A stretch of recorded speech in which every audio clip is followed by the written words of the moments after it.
may be wondering, how is this possible? You'll be experiencing these answers.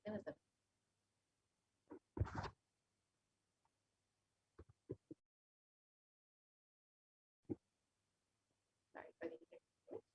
So, as you are getting ready for this live session, for experiencing Parashakti and experiencing these supreme concepts, you can take a few minutes now to join as a member of Kailasa's SPH Facebook and YouTube.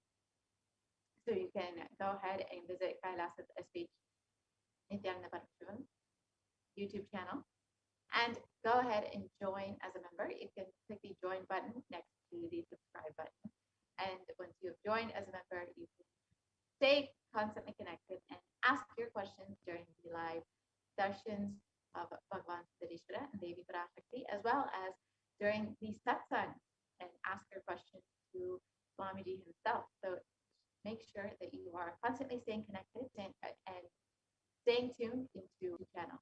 And you can also stay connected via Facebook. So you can go to Kailasa's SHJGM Nithyananda Paramashivam Facebook page and go ahead and like and follow the Facebook page. And you can also ask your questions in the comment section of the Facebook video during the live Parashakti Akashic readings, the live sessions of Bhagavan Siddheshwara, and during the live satsang.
Paramashivoham. Om Nithyananda Paramashivoham. Om Nithyananda Paramashivoham.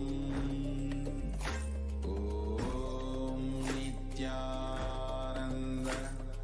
Paramashivoham. Om Nithyananda Paramashivoham. Om Nithyananda Paramashivoham. Om Nithyananda Paramashivoham. Om Nithyananda Paramashivoham. Om Nithyananda Paramashivoham. Om Nithyananda Om Nithyananda Paramashivoham. Om Nithyananda Paramashivoham. Om Nithyananda Paramashivoham.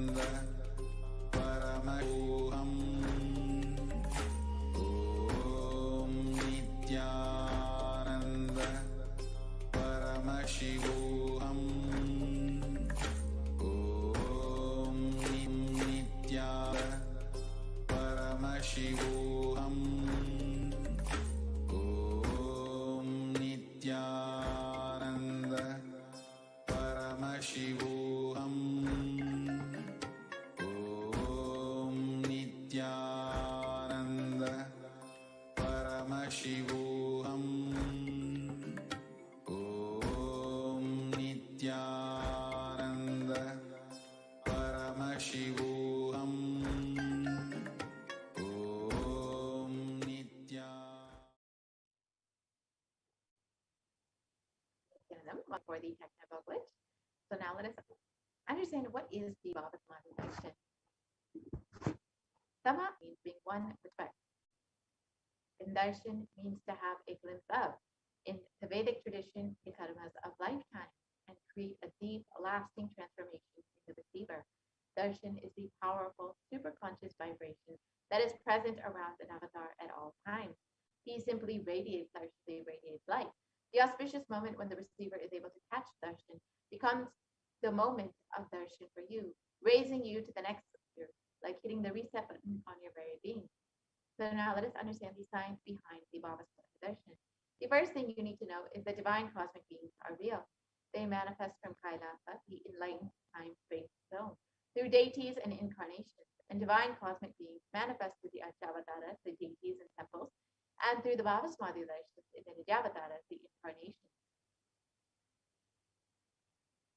The Bhavasmati darshan is the science of the Nijavatara, manifesting Parameshvati's consciousness. It is where formless, the being of Paramashiva, expresses through the Divya Sharira, the light body, and manifests as the Nijavatara, the physical form, the embodied form, for us to experience Paramashiva.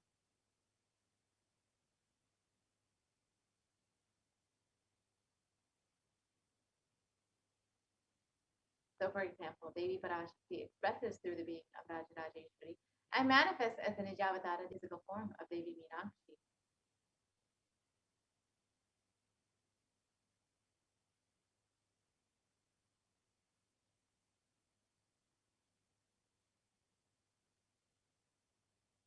The Achavataara, the deity, reflects the consciousness and manifestation being of the superconscious energy. But human beings are not mature enough to receive the higher level experiences from the Achavataara directly. So the avatar, the physical embodied form, comes down to bridge the gap and creates the experience of the superconscious energy in all of us.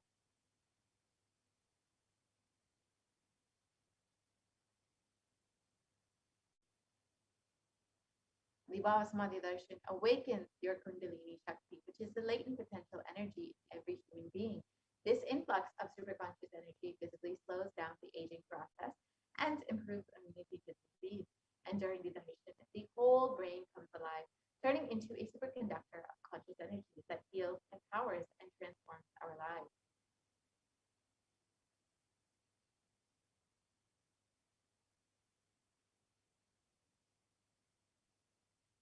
the Bhava Samadhi Darshan, our neurons mirror that of the avatar.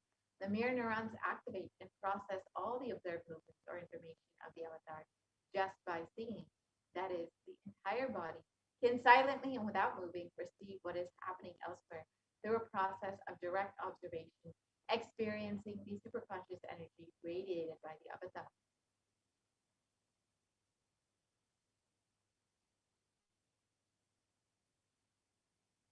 The Akashic readings are not predictions, they are readings from the cosmic archives.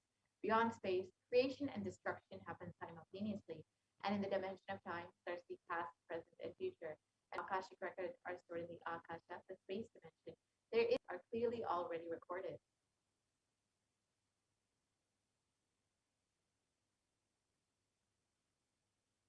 So now, let us understand who is the Supreme Conscious of Wisdom, who is manifesting Devi Parashakti for each and every one of us. The Supreme Conscious of Wisdom is the Supreme Consciousness of Jagatguru Mahasatidanam, His Divine Holiness, Bhagavan Nithyananda Paramashivam, is the reviver of Kailasa, a macrocosmic ancient aligned to the civilizational nation. The Supreme Consciousness is the 1008th incarnation of Paramashiva, recognized by his predecessors who are enlightened masters and adepts. The Supreme Consciousness has made the science of power manifestation, yoga, and temple-based universities as a lifestyle for humanity. The Supreme Consciousness is ordained as the 233rd Guru Mahasanidanam of the Kanchi Kailasa Sarvaidapitam, is the incumbent emperor of the Suri Vamshi Strangi Sahrajam, is the present 293rd Jagat Guru Mahasanidanam of the Kailas Sonata Shamla Pita Sarvaidapitam, is the present Mahamandaleshwara or spiritual Mahanidramani Agada, the largest apex monastic order. And this Mahanidramani Agada, the largest apex monastic order. And the Supreme Consciousness of Hinduism is also the 1008th Acharya Mahamandaleshwara of the Atalakada, is the present, is the 23rd Guru Paradi, and has been elected as the Supreme Consciousness of Hinduism by a congregation of over 1,000 Hindu leaders from Pontiff. The Supreme Consciousness of Hinduism is revered as teacher of Hinduism, the most prolific, most viewed, read, and watched, and has authored over 300 books in 3 languages, English, Tamil, and Sanskrit, which have been translated into 50 languages with over 1,000 titles.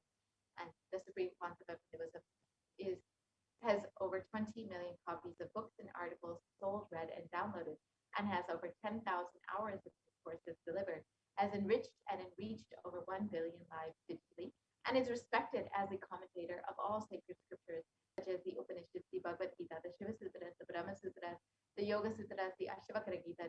As a leader of Hinduism, the most awarded, internationally recognized Hindu leader, is a reviver of 108 ancient Hindu sampradayas, including the Rudrakanyas, Rudras, Shishtas, Vaidavas, Vaidavis, and Sanyas, and is the establisher of the largest Hindu university, Kailasa Nithyananda University, with satellite campuses in 150 countries, and is the establisher of 1,000 plus Kailasa enlightenment ecosystems, and the founder of 100 Sarvajivika, and the collector of the world's largest Hindu library with over 1 million books, 1 million palm-leaf scriptures, and over 1 million and over 20 million books.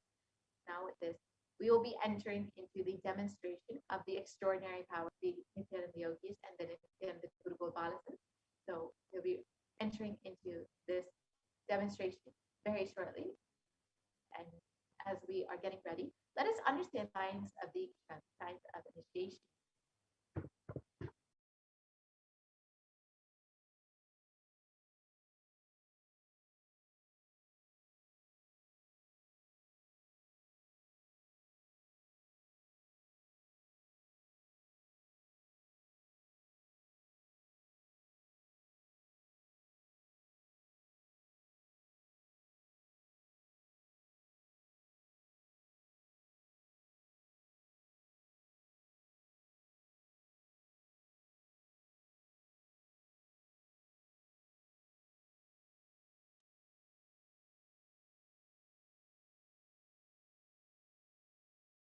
A look, a word, a touch.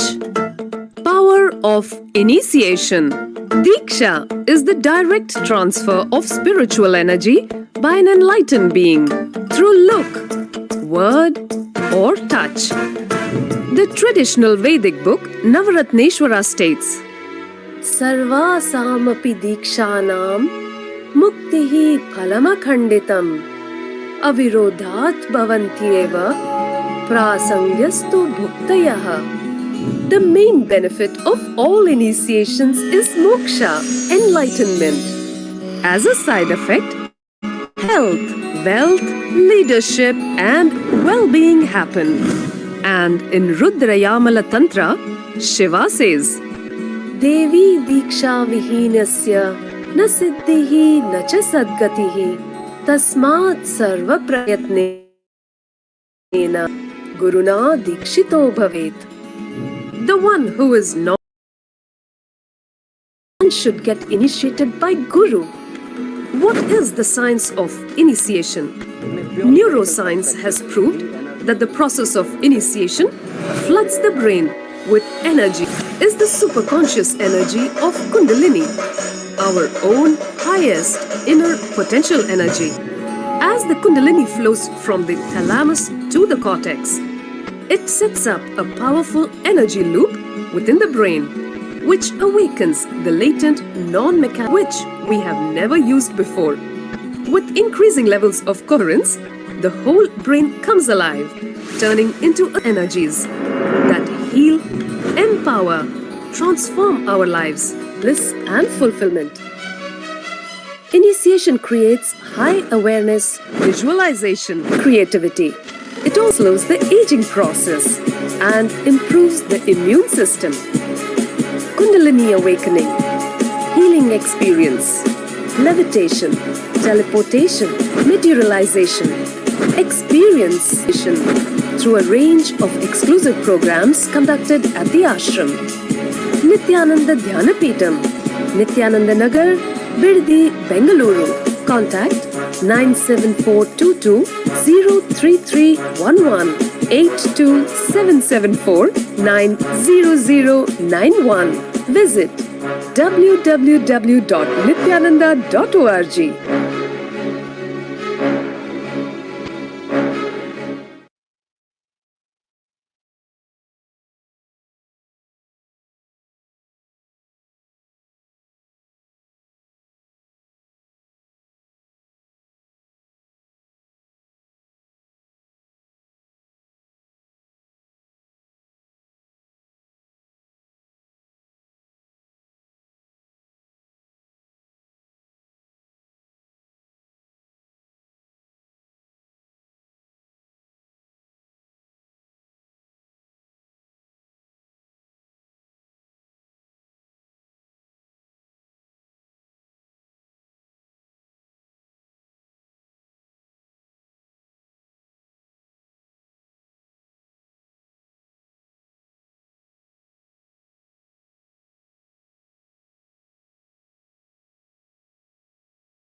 Om Nithyananda Paramashivoham. Om Nithyananda Paramashivoham. Om Nithyananda Paramashivoham.